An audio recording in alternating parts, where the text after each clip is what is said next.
So the critical pivot appears to be what happens after that long corporate career in jewelry when you go into entrepreneurship. So tell us about how that happened. What was it that made you say, so much for my corporate life, time to become an entrepreneur? What played into that? Where did it find you in your life? And how did you decide to go for it? I know you had tried it with that Moroccan startup, but it didn't go anywhere. You aborted mission right away. But this last pivot into entrepreneurship has really held, and you've been an entrepreneur for quite a number of years now. So tell us about that pivot. So I was working with entrepreneurial families. Even with Pandora, I was and Cartier. The people we were selling to were family businesses. They had jewelry stores. They wanted to go into the franchise part of the business. So I was always dealing with family dynamics. I told you about the Moroccan venture. There was a few others. We started a non-emergency medical transport company in Broward County.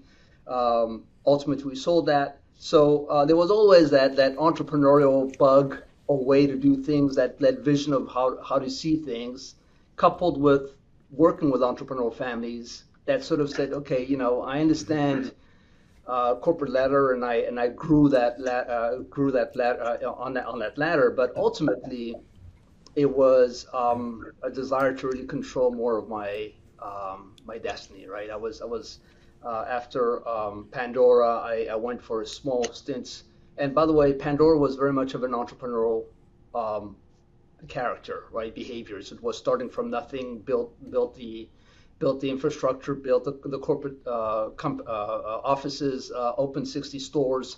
So that was, but I had a great banker behind me, right? That was Pandora Yeah. headquarters. So as long as I had good investment proposals, the money kept flowing, and as long as the stores were profitable, that was the key.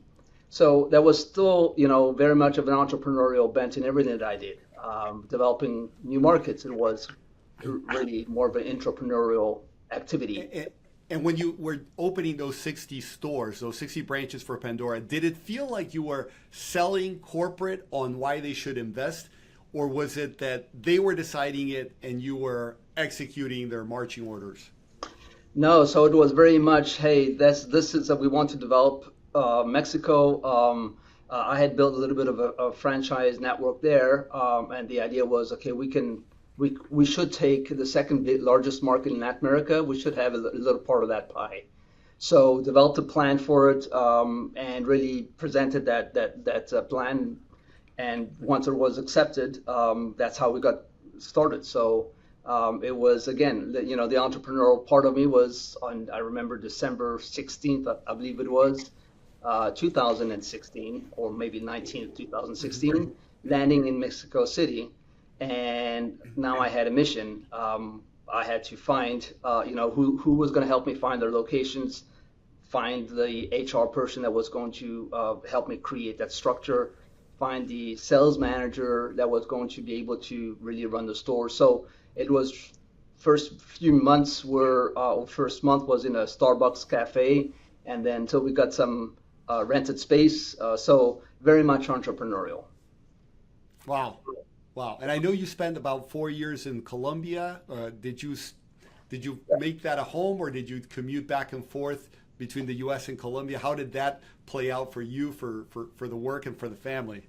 Yeah, so Colombia was a smaller stint. It was actually, I realized, so I got hired out of Mexico to lead Colombia for a private footwear company called Oh. the Bata shoes. Mm.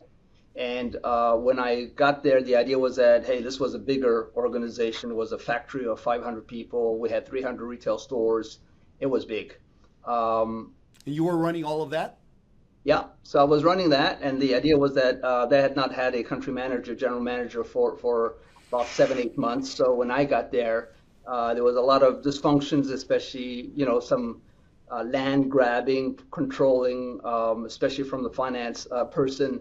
So when I got in, the idea was that Cheryl, my wife, was going to join me, and unfortunately, her parents fell ill, and so she was back and forth a lot more time in the U.S. than with me. So after some long, deep thinking, I was like, why am I doing this? I always wanted to run a division, and here I was, but doing it alone. So that wasn't very rewarding. Certainly on the professional side, there was a lot of rewards, a lot of things that I discovered and learned and turned around in a very short amount of time.